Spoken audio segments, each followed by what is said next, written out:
কোনো দল বা গোষ্ঠী নয়, জনগণ পরিবর্তন চেয়েছে বলেই জুলাই অভ্যুত্থান সফল হয়েছে এমন মন্তব্য করে প্রধানমন্ত্রী তারেক রহমান বলেছেন, সেই জনগণের অধিকার প্রতিষ্ঠা করাই হবে বিএনপি সরকারের রাজনীতি। ফ্যাসিবাদী সরকার জ্বালানি খাতকে ধ্বংস করে দেয়ায় সংকটের সূত্রপাত জানিয়ে প্রধানমন্ত্রী বলেন, সরকার শুধু অজুহাত দিয়ে সমস্যা এড়াতে চায় না। শিক্ষা, স্বাস্থ্য ও অর্থনীতি নিয়ে সরকারের পরিকল্পনাও তুলে ধরেন তারেক রহমান। জানান, কাজের মাধ্যমে সমালোচনার জবাব দেবে সরকার। জুলাই অভ্যুত্থানের দ্বিতীয় বর্ষ উপলক্ষে রাজধানীর কেআইবিতে বিএনপির আলোচনা সভা, যেখানে জুলাই অভ্যুত্থানের প্রেক্ষাপট, সফলতা ও সম্ভাবনা নিয়ে আলোচনা করেন বিএনপি ও শরিক দলের নেতারা। আমরা ভোটের অধিকারটা আমরা অর্জন করেছি। যে ভোটের অধিকার ছিনিয়ে নেওয়া হয়েছিল, এটা অবাধ, বিশ্বাসযোগ্য আমরা নির্বাচন করেছি। আমাদের সবার পরিচয় আছে, কিন্তু জুলাই ছাড়া তো তাদের কোনো পরিচয় নাই। জুলাই, আমরা এখানে 17 বছর, আমরা এখানে যারা বসে, আমাদের কোনো না কোনো রাজনৈতিক পরিচয় আছে। অনুষ্ঠানে প্রধানমন্ত্রী বিএনপি চেয়ারম্যান তারেক রহমান জুলাই অভ্যুত্থানের প্রেক্ষাপট নিয়ে কথা বলেন। জানান, জনগণের পরিবর্তনের স্বপ্ন বাস্তবায়ন করাই হবে তার সরকারের প্রধান লক্ষ্য। এ সময় নেতাকর্মীদের নিজস্ব চিন্তা না করে জনগণের দায়িত্ব নেয়ার আহ্বান জানান।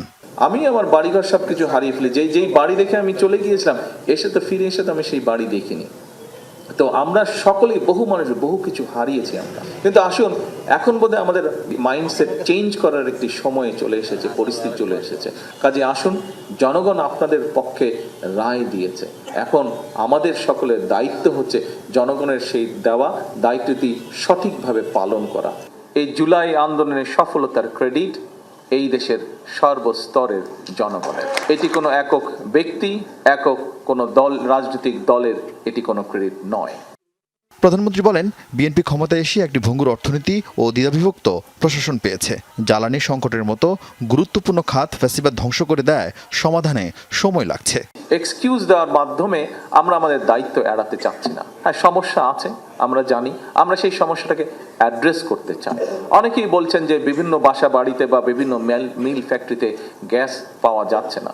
ইয়েস, উই অ্যাডমিট সমস্যা আছে, কিন্তু সমস্যা সমাধানের জন্য আমরা নিরন্তর কাজ করারও চেষ্টা করছি। পার্শ্ববর্তী দেশ মায়ানমার থেকে গ্যাস আনার জন্য আলোচনা এরই মধ্যে শুরু করেছে। চক্রান্তকারীদের ষড়যন্ত্র থেকে জনগণকে সচেতন করার আহ্বান জানিয়ে সরকার প্রধান বলেন, জনগণ চায় শান্তি, নিরাপত্তা ও কর্মসংস্থান।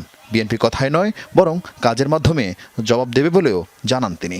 যারা ষড়যন্ত্র করতে চায় তাদের ষড়যন্ত্রের প্রতি সজাগ দৃষ্টি রাখা, জনগণকে সতর্ক করা। জনগণ চায় রাস্তায় শান্তি, জনগণ চায় তার সন্তানের শিক্ষার ব্যবস্থা, জনগণ চায় তার জন্য চিকিৎসার ব্যবস্থা, জনগণ চায় একটি নিরাপত্তা, জনগণ চায় যে তার কর্মসংস্থানের ব্যবস্থা অথবা যার যেটা যোগ্যতা শুনে যে ব্যবসা বাণিজ্য, চাকরি বাকরি করবে। যেসব বিষয় আমরা গত কয়েকদিন যাবত রাজনীতি দেখছি, পত্রপত্রিকা দেখছি, আমার মনে হয় না কোনো গণতন্ত্রে বিশ্বাসী জনগণের কোনো সদস্য এইরকম কোনো কিছু দেশের মধ্যে চায়। এ সময় জুলাই অভ্যুত্থানে যারা ক্ষতিগ্রস্ত হয়েছে তাদের চাহিদা ও যোগ্যতা অনুযায়ী পাশে থাকার প্রতিশ্রুতি দেন তারেক রহমান। আরিফিন শাকিল, যমুনা নিউজ, ঢাকা।